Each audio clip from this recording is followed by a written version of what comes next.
Stéphane Loisel, je suis le directeur scientifique de la formation Actuaire Expert ERM et j'ai le plaisir d'avoir avec moi Rémi Gerbou et Emna Fourati qui ont soutenu l'an dernier leur mémoire ERM sur la mise en place d'une gouvernance ERM avec une partie sur l'intelligence artificielle pour le déploiement de modèles d'intelligence artificielle pour une compagnie de réassurance vie.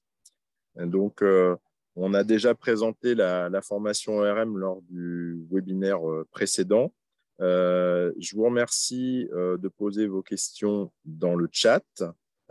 Et comme je suis à la campagne, il est possible que je sois déconnecté. Donc, dans ce cas-là, je pense que Emna et Rémi pourront gérer les questions si je ne suis plus connecté.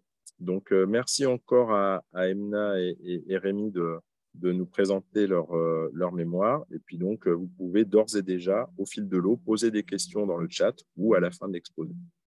Emna, Rémi, je vous passe la parole.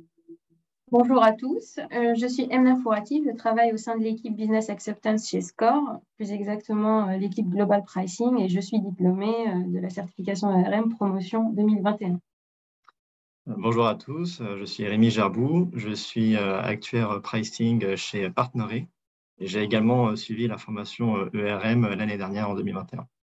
Alors, nous souhaitons vous présenter aujourd'hui le travail que nous avons effectué sur la mise en place d'une gouvernance ERM pour le déploiement de modèles de type intelligence artificielle.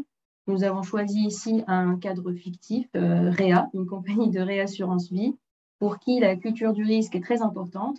La gestion des risques est une notion clé qui va accompagner toute transformation ou évolution stratégique. La réflexion que nous menons aujourd'hui nous paraît très à propos au vu de la digitalisation qui s'accélère, surtout à la suite de la pandémie Covid-19. Les progrès sont vraiment majeurs en termes de collecte et traitement de données. Ces données sont à l'origine de modèles plus performants, mais aussi plus complexes.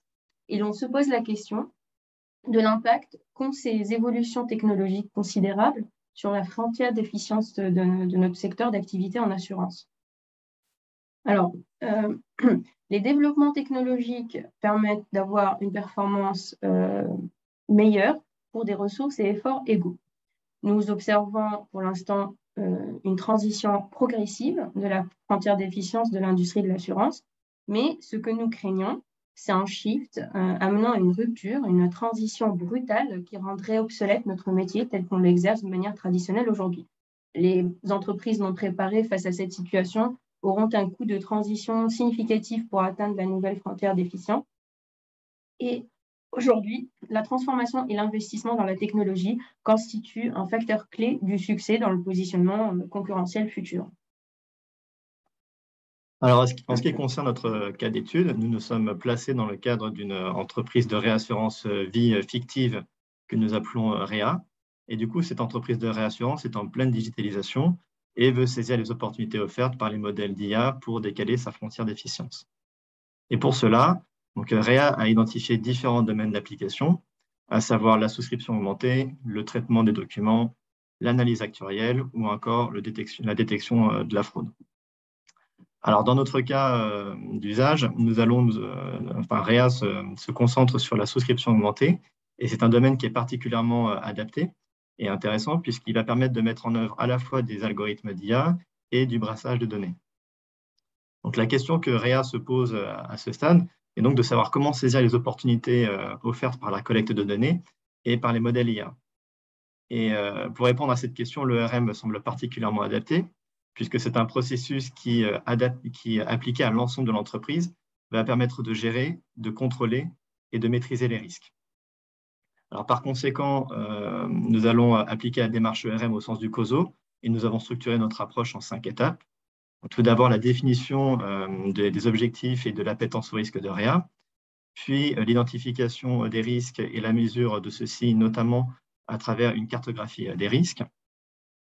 Et enfin, ces risques feront l'objet d'une politique de gestion et de traitement des risques et seront suivis et surveillés au cours du temps, notamment au travers de reporting. Donc maintenant, nous allons commencer par la définition des objectifs et de l'appétence au risque de REA. Merci Rémi. Donc, le projet de développement d'un outil d'intelligence artificielle d'aide à la souscription est lancé. Cet outil permet de mesurer l'état de santé des assurés, leur attribuer un score santé qui est basé sur leur activité physique et leur permet d'être récompensés financièrement. Donc, ils obtiennent un rabais s'ils suivent une hygiène de vie saine. Cet outil s'inscrit dans la nouvelle stratégie de l'entreprise. Donc, d'une part, favoriser une souscription dynamique, digitale, à l'image des nouvelles cibles clients, mais d'autre part, permet une meilleure évaluation du risque qui est pertinente, innovatrice, tablant sur les opportunités offertes par l'intelligence artificielle et les analyses de données. Donc, les données, par exemple, ici, seront collectées via une montre connectée et permettront de mesurer l'état de santé des assurés. Donc, nous déclinons maintenant notre stratégie à l'horizon du business plan actuel dans le respect de notre cadre d'appétence au risque. Donc, ici, on le voit en termes de solvabilité, de rentabilité, mais aussi un critère important pour nous en tant que réassureur, une notation, un rating qui permet d'asseoir notre image de marque. Ça permet de rassurer nos clients vis-à-vis de notre solidité financière, pas de défaut, démontrer notre capacité à absorber les chocs importants et ici démontrer aussi nos perspectives de développement qui s'inscrivent dans la continuité et aussi avec une performance opérationnelle robuste. Alors, en pratique, donc le modèle étudié va faire intervenir différents intervenants qui sont représentés dans cette vision globale.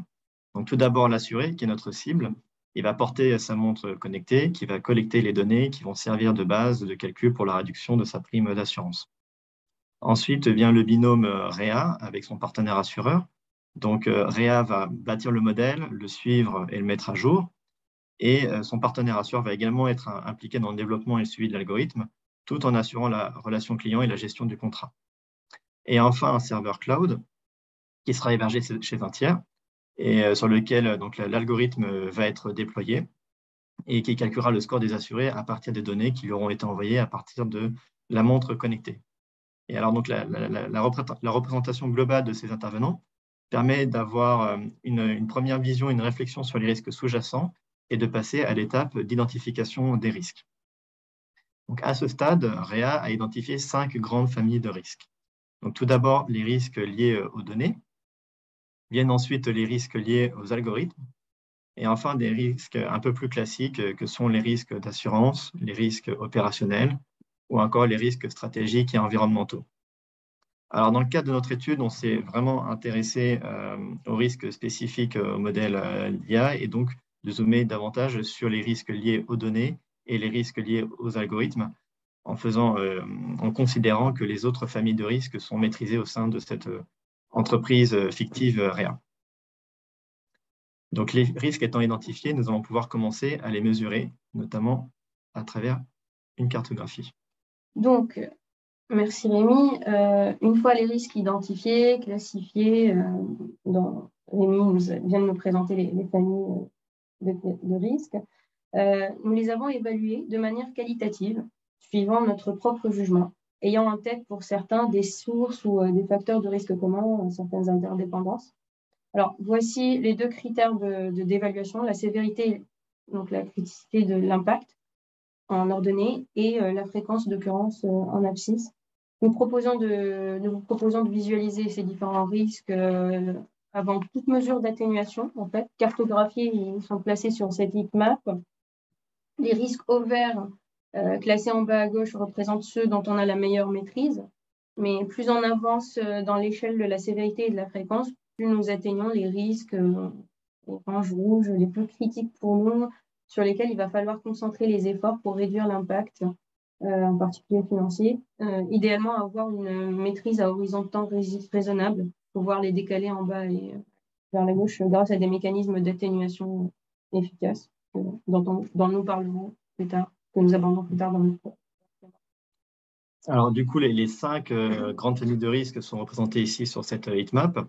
Et il apparaît que les risques relatifs à l'environnement stratégique de l'entreprise ainsi que les risques relatifs aux algorithmes sont les plus critiques. Alors, pour les types de risques, comme le risque de mortalité, par exemple, celui-ci est considéré comme un risque maîtrisé au sein de l'entreprise fictive, avec un dispositif de réassurance et de souscription, une politique de souscription qui ont fait leurs preuves jusqu'à présent. Alors, dans la présentation d'aujourd'hui, nous sommes donc concentrés sur les risques liés aux algorithmes, et en particulier le risque d'utilisation de code externe, et le risque de mise à jour de l'algorithme. Nous avons détaillé les autres risques qui sont présents ici dans notre rapport. Nous avons également fourni des clés d'identification qui permettent aux auditeurs et aux autres intervenants de faire le lien entre ces risques et une classification de type IFACI. Donc, la gestion et le traitement des risques que nous abordons ici. Donc, le cadre que nous avons posé nous a permis d'imaginer plusieurs cas de figure et d'étudier plusieurs risques. Ça aboutit à une matrice très détaillée sur laquelle on a classifié les risques, on les a définis et pour lesquels on a proposé une mitigation, des mesures d'atténuation du risque et aussi des indicateurs de mesure du risque de KRI. Cette réponse, nous l'avons réfléchie vraiment sur mesure, donc cette matrice a été bien détaillée pour le traitement de chacun des risques, suivant sa nature et les moyens en notre possession, pour apporter une solution s'il s'agit de réduire, transférer, éviter ou absorber. Alors ici, majoritairement, sur les risques de nature liée à l'introduction de l'IA, notre traitement permettra plutôt de réduire. Il est difficile de transférer. Si je prends l'exemple, par exemple, de l'externalisation d'une tâche par un tiers, nous resterons, in fine, légalement responsables et nous subirons quand même le risque d'image vis-à-vis de nos clients. Alors, le premier exemple zoomé par Rémi sur la heatmap, c'est le risque de mise à jour de l'algorithme que vous avez sur la slide. Pour le définir, c'est la mise à jour des logiciels utilisés pour le modèle pourrait conduire à une incompatibilité entre logiciels ou à une indisponibilité du modèle, lors du réentraînement aussi de l'algorithme avec des données biaisées. Ce que nous pouvons faire pour réduire le risque, c'est nous ferons des versionning de logiciels pour restaurer une version fonctionnelle du modèle. Nous pouvons aussi refuser de mettre à jour le modèle avec des nouvelles données si la qualité de prédiction diminue selon notre jugement. Et en ce qui concerne le deuxième risque zoomé sur la heatmap précédemment, à savoir le risque d'utilisation de code externe, dont l'altération pourrait littéralement bloquer la mise en œuvre de notre algorithme. Nous préconisons également une approche de réduction du risque, à commencer par effectuer une cartographie des librairies et des dépendances vers les codes externes mis en œuvre dans l'algorithme, prévoir un plan d'internalisation des composants jugés critiques de l'algorithme, et enfin, prévoir un modèle dégradé qui prendrait la main et qui resterait autonome en cas de défaillance des codes externes. Donc, suite à ces propositions de gestion et de traitement des risques, nous pouvons ensuite aller sur la surveillance et le monitoring de ces risques. Alors, pour reprendre le risque de mise à jour de l'algorithme décrit par Emna, une fréquence de suivi appropriée serait trimestrielle et le reporting associé prendrait la forme d'un tableau de bord qui listerait les incidents de l'ensemble des mises à jour des briques logicielles. Alors, pour le risque d'utilisation de code externe, le reporting qui est choisi trimestriel, pareil, au vu de l'importance de ces risques. Et donc, on a une cartographie des librairies et applications tierces utilisées dans les modèles. Elle est revue et le reporting il est suivi de manière régulière. Alors, maintenant, nous vous proposons un deep dive. Nous vous proposons de plonger avec nous dans la partie du projet où l'on a posé les briques de la gouvernance. C'est poser la question, comment adapter la gouvernance de cette entreprise fictive REA pour maîtriser les risques générés par l'intégration des algorithmes IA dans les processus. Donc, selon nous, l'approche, elle doit être proportionnelle à la criticité du modèle et aussi au stade de maturité du projet. D'ailleurs, ce principe de proportionnalité, il est énoncé et préconisé dans le doc relatif à la gouvernance émis par l'EIOPA, qui porte sur la gouvernance de l'intelligence artificielle. Donc, nous avons, nous, centré notre approche de gouvernance sur deux volets, principalement, les fonctions de contrôle et les procédures opérationnelles. Donc, il faut savoir que nous ne partons pas d'une page blanche en termes de gouvernance. Nous supposons que notre réassureur vie fictif, REA, a un système de gouvernance en place qui est robuste et efficace, qui a déjà fait ses preuves lors de multiples crises et la dernière en vue, la Covid-19.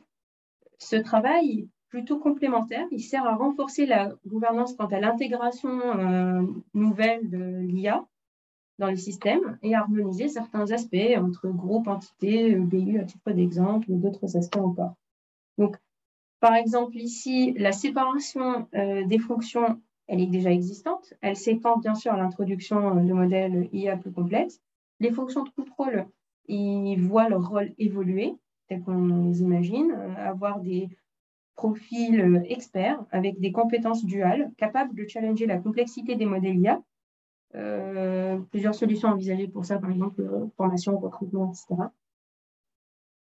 Il faut organiser les contrôles et les validations croisées, techniques et fonctionnelles, d'où des profils experts. Donc, nous avons besoin de nouvelles compétences. Maintenant, sur les procédures opérationnelles, le deuxième volet, la mise à jour et l'enrichissement de certaines procédures, la rédaction d'autres qui n'existaient pas.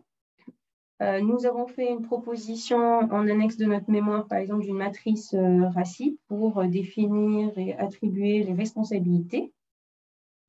Nous avons aussi pensé à une proposition de comitologie avec des fréquences de suivi, de sign-up, des équipes dédiées. Bon, le tout est en cours d'évolution, donc le travail que nous avons effectué, nous l'avons pensé à partir d'une page blanche, que ce soit les risques ou toutes ces propositions-là, mais après, on est allé chercher des feedbacks, des retours. Nous avons mené pas mal d'entretiens avec des équipes en interne pour s'assurer d'un livrable conforme aux attentes et efficace. Voilà. Donc maintenant, l'étape d'après, c'est nous nous sommes posé la question des principes pertinents d'évaluation de ce type de modèle. Quels sont les principes d'évaluation selon lesquels je vais évaluer mon modèle de type IA? Et surtout, comment je vais garantir la conformité face aux exigences du régulateur, par exemple. Donc, 5 principes ici sont retenus. 4 sont conformes aux recommandations de la CPR. La CPR a émis un document de gouvernance de l'IA, 2020, je pense.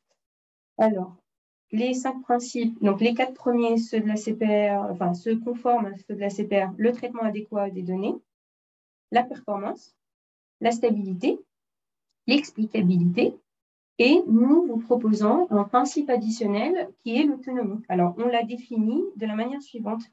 Nous le définissons comme le degré d'indépendance de l'algorithme par rapport à tout élément externe ou partenaire tiers qui pourrait, en cas de défaut de celui-ci, mettre en difficulté la bonne exécution des tâches réalisées par le modèle. Ça peut être critique suivant les cas, en fait. Alors, maintenant, on s'est posé la question de comment s'assurer que ce niveau d'autonomie choisi est optimal d'un point de vue opérationnel, pratique. Donc, nous souhaitons minimiser notre exposition de type dépendance externe, par exemple des librairies de code, hébergement cloud, expertise externe, mais sous contrainte de perdre en efficacité, en performance opérationnelle. Si le modèle fait intervenir peu de composantes externes, il sera qualifié hors zone de risque, peut-être selon ce principe d'autonomie. Cependant, un tel modèle pourrait générer une évaluation détériorée selon les principes de performance ou d'explicabilité ou de stabilité que nous avons énoncés. Donc, l'analyse de la criticité des modèles dans les processus métiers est déterminante. Il est important de mettre en place un plan de secours en cas de défaillance du modèle pour les fonctions critiques vitales, par exemple, ou prévoir un plan moyen, court ou long terme pour réduire ces degrés de dépendance de l'algorithme à tout élément externe ou partenaire tiers quand il est judicieux d'internaliser la solution. Ou, par exemple, anticiper dès la conception la réversibilité du modèle en cas de défaillance des composants externes.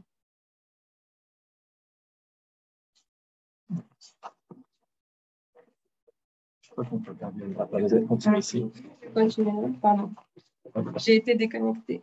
Ah.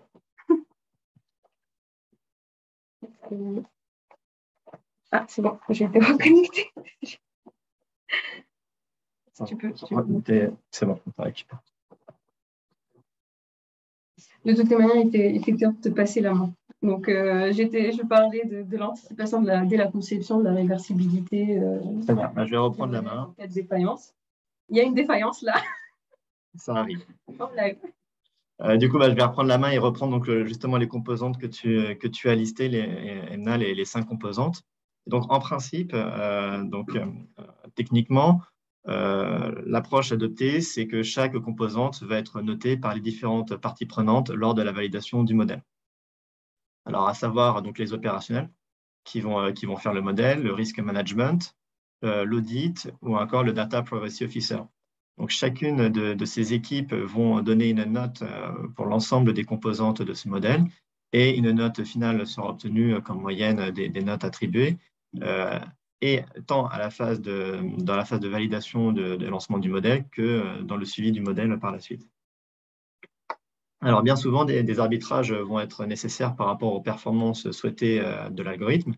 Donc, Emna a donné un exemple par rapport à la performance et l'autonomie qui peuvent agir en sens contraire. Un algorithme qui va être performant va peut-être faire appel à davantage de librairies externes. Et on peut également prendre l'exemple de l'explicabilité versus la performance pour des algorithmes type réseau de neurones, où ces algorithmes vont avoir un fort pouvoir prédictif, donc une bonne performance, et à contrario, le niveau d'explicabilité sera relativement limité par rapport à d'autres types de modèles. Donc, au niveau de l'évaluation, une fois que ces composantes sont évaluées, il est possible de les représenter visuellement via une spider web. Et cet outil est particulièrement intéressant pour le pilotage du suivi du modèle qui est lancé. Et nous avons segmenté l'approche en 2 étapes. Tout d'abord, le lancement de projet et ensuite la zone de suivi du projet. Alors, REA définit une zone de tolérance minimale, c'est-à-dire qu'on va attribuer une note minimale à obtenir pour chacune des composantes pour pouvoir valider le modèle lors de sa phase de lancement. Donc, dans l'exemple de REA, la composante relative aux données va être relativement élevée, puisqu'on REA va attribuer une note minimale de 4, puisque ça va être un critère qui va être important pour REA. En ce qui concerne l'autonomie et l'explicabilité, le niveau minimal requis pour pouvoir lancer l'algorithme est plus faible. Si on prend l'exemple de l'autonomie, c'est essentiellement dû au fait que ça va être plus difficile de concevoir et de lancer un algorithme qui va être dès le début autonome et indépendant et de pouvoir reconstituer les librairies en interne dès la phase de lancement. Ça demande du temps, ça demande des compétences et c'est pour ça que ce critère est plus faible lors de la phase de lancement de l'algorithme. En revanche, à moyen terme, l'objectif pour REA est de revoir cette note minimale et d'augmenter le critère d'autonomie à 3 après augmentation des compétences en interne. Donc, en résumé, nous vous avons présenté un outil basé donc, dans le domaine de la souscription augmentée qui fait intervenir une montre connectée qui collecte des données. Mais bien évidemment, cette approche est généralisable à d'autres types de projets puisque les concepts proposés sont relativement génériques et transposables à d'autres algorithmes de type IA. Et nous avons posé de manière très générale, vous avez plusieurs cas de figure. Alors, nous avons donc tenté d'apporter une démarche basée sur une approche ERM pour le pilotage de l'introduction de ces nouveaux risques. Il nous permettra de gérer de manière efficace les risques liés à l'intégration de l'intelligence artificielle dans nos systèmes. Nous avons proposé 5 principes pour l'évaluation des modèles d'intelligence artificielle, donc à savoir le traitement adéquat des données, la performance, la stabilité, l'explicabilité, conforme à la proposition de la CPR, et un 5e principe que nous recommandons, qui est l'autonomie. Il peut représenter un sujet de réflexion opérationnelle important. Il faut bien l'anticiper, prendre conscience dès les premières briques de ce type de projet pour prévoir des plans moyen long terme pour se désensibiliser ou être en tout cas autonome, pouvoir fonctionner sur les fonctions vitales si jamais un événement arrive. Au niveau de l'outil de scoring et de la visualisation des composantes qui va servir de pilotage pour le modèle, cet outil s'avère particulièrement intéressant puisqu'il va vraiment aider à la prise de décision entre les différentes parties prenantes. Il va faciliter la communication en donnant aux différents acteurs un langage commun et des critères communs sur lesquels l'ensemble des acteurs vont devoir se prononcer. Et enfin, il va pouvoir permettre de déclencher des alertes lors du suivi de l'algorithme, notamment lorsque des critères ne vont pas être atteints lors de la vie de l'algorithme. Et donc, comme présenté par Emna, les préoccupations du régulateur sont anticipées via l'emploi de cette démarche ERM, puisque on va pouvoir, on a pu recroiser notre travail avec les concepts qui ont été préconisés par l'ERM. Et c'est particulièrement intéressant d'utiliser cette approche ERM puisqu'elle va pouvoir vraiment donner une vision proactive des risques pour anticiper les évolutions réglementaires. La CPR étant intéressée plus par le modèle interne, mais nous répondons quand même à cela. En ouverture, il est important pour nous d'assurer l'éthique et l'équité pour avoir une intelligence artificielle digne de confiance. D'ailleurs, c'est le titre du document de gouvernance de l'EIOPA. Ces problématiques d'éthique et de confiance vont continuer à s'accentuer. Et je pense que c'est une des préoccupations du régulateur aussi, de l'opinion publique sur l'éthique, etc. Donc, c'est une bonne piste de réflexion aussi. Nous vous remercions. Merci pour votre attention. Et si vous avez des questions, nous serons ravis de pouvoir y répondre. Oui, bonjour à tous. Alors Stéphane, est-ce que tu as de la connexion ou est-ce que tu veux que je prenne le relais sur les questions? Pour l'instant, j'ai de la connexion, mais je te laisse prendre le relais parce qu'elle est un peu trop aléatoire. D'accord, entendu. En tout cas, merci beaucoup Rémi et Emna. Alors, on a une première question. C'est effectivement d'Étienne Verlot qui demande: le scoring sur les 5 axes présente une certaine subjectivité. Comment allez-vous justifier vos scores? Qui veut répondre? Qui se lance? Vas-y, très bien, si tu veux commencer. Je vais compléter. Tu complètes. Bonjour. Oui, alors, en fait, c'est vrai que ça fait partie des discussions qu'on a eues en interne. Certes, c'est subjectif, il manque l'apport d'un peu plus de quanti, mais il fallait faire une proposition non biaisée. Donc ça, maintenant, en fonction de comment on peut faire évoluer, en fait, ça c'est une première proposition qu'on a faite à minima et à faire évoluer à long terme en fonction de la maturité du projet et si on a les éléments. Nous n'avions pas eu de quoi rendre notre approche plus scientifique, mais je te laisse. Tout à fait. Et puis, tout à fait, donc ça va être vraiment subjectif et c'est aussi également un axe qui va permettre d'enlever certains biais, puisque du coup, en faisant intervenir les différentes parties avec leur domaine d'expertise respectif, eh bien, la prise en compte de ces différentes parties, de les interroger sur ces différentes composantes et de leur donner également donc, à chacun la possibilité de se prononcer, va permettre également de considérer et éventuellement d'enlever certains biais par rapport au cas de figure où on donnerait l'évaluation qu'à une seule équipe en particulier. Alors, on a une autre question de Nefissa Attar qui nous demande, elle voulait savoir quel rôle le réassureur joue-t-il en particulier dans ce système de gestion des risques, et entre parenthèses, s'il y en a, ou est-ce que le dispositif proposé serait le même au sein d'un assureur? En fait, ce qu'a montré Rémi là où il a présenté la cartographie des intervenants, en fait, c'est vrai que c'est transposable. Comme nous venons d'un background de réassurance, donc nous avons proposé cette solution d'outils d'aide à la souscription comme étant un service à notre client assureur, et viser in fine l'assuré en tant que client final. Pour moi, les mêmes dispositifs, si jamais l'initiative venait d'un assureur, ce seraient les mêmes principes, c'est tout à fait transposable. On a juste essayé d'étudier un cas de figure transposable en essayant de mettre conformément à notre pratique et background. Oui, tout à fait, c'est vraiment transposable et le fait qu'on soit réassureur ici, c'était un exemple d'étude, mais même en tant que réassureur, quand on va décider de lancer ce genre d'algorithme avec les assureurs, bien évidemment, il y a une sélection en amont de l'assureur qui va être jugé justement sur ses capacités à gérer ses risques et à être embarqué au même titre que le réassureur, parce que le réassureur est également responsable de ce qui peut se passer du côté assureur. Merci, en tout cas, j'espère qu'on a répondu. Alors, il y a une troisième question de Thierry. Alors, je m'interroge sur le choix de l'autonomie comme critère d'évaluation du modèle, étant donné que l'IA, de par sa nature, est basée sur du open data et du partage de modèles. Je pense au réseau de neurones. J'ai pas plus de... Est-ce que vous avez compris la question? Vous avez besoin peut-être plus de...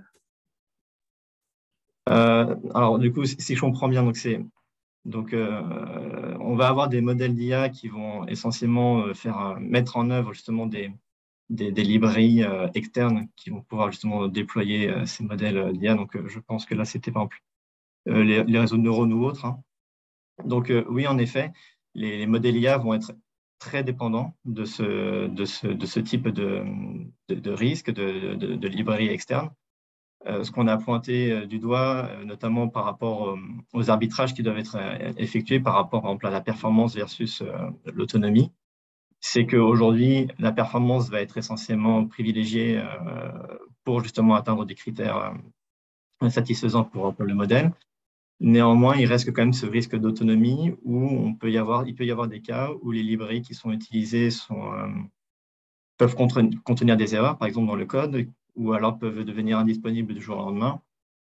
Et c'est dans cette direction-là qu'on a voulu identifier ce risque, plus un risque de dépendance, plutôt que de se passer entièrement de ce type de librairie, ou en tout cas à court terme. Alors, je pense que vous avez répondu en partie à la question en fait de Monsieur Abdoulaye Dieye, qui dit bonjour par rapport à l'autonomie à travers l'internalisation des codes, comment respecter les licences en termes d'exploitation? Est-ce que plus ou moins vous avez répondu? Ça répond un petit peu, oui. Et puis, alors, on n'a pas pu tout présenter aujourd'hui sur notre présentation. Mais bien évidemment, en fait, il va y avoir des contraintes pour respecter les licences d'exploitation. Il va également y avoir des contraintes pour respecter les conditions d'exploitation des données si on utilise des données en open data. Ça, on l'a un peu plus détaillé justement dans notre mémoire. On n'a pas pu le présenter aujourd'hui par contrainte de temps. Ce que je peux dire aussi par rapport à ce point-là, un peu de contraintes en termes de licence, c'est que c'est un risque qui est identifié et qui doit justement être évalué lors des comités de validation du modèle, et notamment à travers l'implication forte du Data Privacy Officer, qui va vraiment considérer ces questions lors du go qu'il peut donner sur cette partie du modèle. Si je dois compléter un peu, merci beaucoup pour ta réponse. En fait, ça faisait partie aussi des échanges qu'on a eu en interne, par exemple, avec certains data scientists ou en charge. Enfin, ce que j'ai retenu, par exemple, l'utilisation en soi de librairies open source n'est pas un problème. Le problème est davantage lié au risque, par exemple, de maintenance, d'obsolescence de ces librairies utilisées. Si la librairie n'est plus mise à jour, cette librairie externe, si on est dépendant. La compatibilité d'une solution uniquement avec des versions anciennes de Windows, par exemple, la non-disponibilité de la librairie lors du processus d'installation. S'il existe des sites référençant des librairies open source pour un langage donné, que les installations classiques partent de ces sites pour installer les librairies sur un serveur cloud ou un poste de travail, il peut arriver que ces sites d'hébergement des librairies ou certaines versions du jour au lendemain peuvent ne plus l'être, et ça contient un risque en fait. Et donc, il est très important d'identifier, c'est pour ça qu'on a proposé cette cartographie, identifier nos dépendances et de réfléchir en fonction de nos arbitrages, de comment déjà se désensibiliser, mais c'est un plan de désensibilisation à horizon de temps en fait, en fonction de la performance de ce qu'on peut et une priorisation pour avoir des backups face à ce risque. J'ai une autre question encore. Avez-vous regardé, benchmarké avec d'autres acteurs qui utilisent des données et modèles IA dans leur prévision et pricing, par exemple le pricing des airlines et trading des banques? Alors, par exemple, quand nous avons étudié le document de la CPR de la gouvernance, une fois qu'on a réfléchi de manière indépendante, bien évidemment, une bonne partie, en fait, la CPR a fait un questionnaire et des workshops avec les intervenants.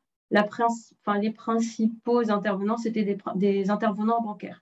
Donc, sur la deuxième partie des annexes techniques du doc de gouvernance de la CPR, il y avait un riche référentiel de feedback des banques. Donc, ça, on a regardé. effectivement, les banques semblaient beaucoup plus avancées que nous. Enfin, le risque pour les assureurs semble assez plus lentement et eux, ils semblent... Donc, il y avait pas mal de feedback. Ça, on a eu quelques retours et des exemples opérationnels concrets. Bon, on n'a pas forcément la place, mais ça nous laisse imaginer des solutions et aussi des problématiques pour nous. Pas vraiment pour le pricing des airlines, je sais pas. Après, peut-être juste un petit point de complément. En effet, donc il y a d'autres domaines qui peuvent être plus avancés. Si on prend par exemple les banques et le trading, par la structure même du risque, le risque va être plus, on va dire, plus rapide à suivre versus des risques d'assurance qui vont être sur des durations peut-être un peu plus longues. Donc, il va également y avoir une différence sur ce point-là au niveau de la fréquence de suivi de ces risques, ou dans l'assurance, ça peut être un petit peu plus long que dans d'autres domaines comme celui de la finance. Écoutez, je vous remercie. Pour l'instant, je n'ai pas d'autres questions. Moi, j'aurais bien voulu rebondir sur l'aspect un petit peu pratico-pratique de votre mémoire. Vous m'avez dit qu'il y avait des feedbacks que vous aviez eu, des échanges que vous avez pu avoir avec des experts. Est-ce que vous pouvez nous faire un petit point avant de terminer ce webinaire? Non, en fait, nous avons imaginé ce mémoire from scratch et d'ailleurs, quand nous avons pensé notre matrice détaillée des risques à laquelle on a opposé déjà une description détaillée des risques, on voulait, avec les objets connectés, prendre le plus d'exemples possible pour étudier le plus de risques possible adaptés à cette IA. Partie d'une page blanche, mais après, on voulait quand même confronter à des opérationnels en interne et voir si ça fait sens, etc. Donc, par exemple, moi, j'avais eu pas mal d'échanges et un premier feedback, c'était justement le fait de se positionner, de réfléchir from scratch comme ça, de manière non biaisée, c'était une des recommandations de la CPR. Donc, c'est bien qu'on ait confronté aussi nos matrices après les avoir pensées et pas avant. Pareil, la proposition d'avoir des objectifs en fonction des phases de nos maturités à laquelle on pourrait ajouter des critères d'utilisation. Par exemple, est-ce que l'algo est utilisé beaucoup ou pas? C'était un point apprécié. Sur la comitologie, on nous a challengé sur en fait, est-ce que la fréquence est la bonne? Et en vrai, c'est en fonction, pour moi, c'est en fonction de l'évolution justement de certains risques. Alors peut-être qu'elle ne serait pas la bonne, pas assez fréquente pour des acteurs bancaires, pour qui le risque évolue de manière très rapide. Pour nous, en tant qu'assureurs, et nous, on a pris l'exemple du pricing, mais ça aurait pu être le modèle interne. Pour l'instant, ça n'évolue pas de manière très, très rapide, mais il faut l'anticiper et adapter tout ce qu'on a proposé. C'est une première proposition et l'adapter en fonction de l'étape de maturité de projet, de l'utilisation de l'algorithme, etc. Oui, puis aussi peut-être aussi un autre point qui avait été discuté, plus par rapport aux risques éthiques et les risques liés justement aux biais qui peuvent être dans les données. Donc en fait, il y a une segmentation de l'approche en deux étapes. La première, ça va être plus relatif à la phase d'apprentissage du modèle. Donc là, il y aura forcément un soin particulier à la sélection des variables, s'assurer qu'il n'y ait pas de variables discriminantes qui peuvent être utilisées par l'algorithme et qui va ensuite faire son apprentissage en prenant compte de cette variable pour ensuite être biaisé. Donc cette première étape, on va dire, on y fait attention puisque évidemment, il y a vraiment une attention particulière sur la sélection des variables et les biais qui peuvent être sous-jacents. En revanche, sur la deuxième étape qui va être plus sur la validation du modèle et le backtesting du modèle, là, ça va être assez compliqué de trouver des jeux de données, on va dire, qui sont censés représenter des biais, mais qui ne sont pas visibles intuitivement en regardant ces données, et qui permettraient ensuite de s'assurer que l'algorithme est dépourvu de biais lors de son exécution. Donc là, c'est un problème qui va vraiment résider dans la disponibilité de données et des biais qui sont sous-jacents à travers de variables proxy par rapport à la localisation, par rapport à différents facteurs qui sont assez difficiles à identifier à premier abord. Donc là, il y a aussi un sujet, on va dire, au niveau évolution de ce type de risque. Donc clairement, on ne peut pas tolérer l'existence de ces biais-là, mais comme posséder les dites données pour effectuer ce genre de contrôle, c'est vis-à-vis des contraintes RGPD équivalents, comment le justifier. Donc, il faut trouver un compromis entre l'exhaustivité des données qu'on va utiliser à des fins de contrôle versus celles qu'on est capable, autorisé de stocker légalement, légitimement parlant. Même ça soumet aussi à un risque d'image. Même sur certains marchés, il n'y a pas les contraintes réglementaires, ça soumet quand même au risque d'image. Un autre point qui est lié au risque cyber, et nous avons aussi, d'ailleurs, dans notre mémoire à la fin, étudié un scénario cyber pour montrer un exemple. C'était le risque d'avoir des personnes qui vont rétro-ingénierer le modèle en faisant appel des appels multiples afin d'avoir des simulations plus ou moins précises de son comportement. Pareil, donc ça dépend de la manière à laquelle on expose le modèle. On peut se faire voler l'IP si c'est pas sécurisé ou suffisamment.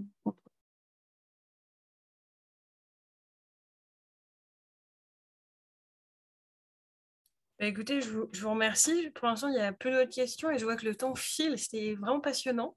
Je vois que les gens, il y a eu beaucoup d'échanges. Donc, merci beaucoup Rémi et merci Emna. Moi, je vous propose, si vous avez besoin d'échanger, que ce soit avec Stéphane, Rémi ou encore Emna, nous envoyer un email. Alors, peut-être que vous pouvez passer la slide où il y a le contact en fait d'IRM. Voilà, ici qui s'affiche. Et nous, on pourra tout à fait transmettre vos questions. Et pareil, n'hésitez pas aussi à vous connecter sur LinkedIn. Pareil, je fais une petite parenthèse si vous avez besoin d'informations concernant les prochaines dates de la prochaine session. Donc, c'est du 12 janvier au 2023 au 17 novembre 2023. Et la date limite de candidature est fixée au 14 novembre 2022.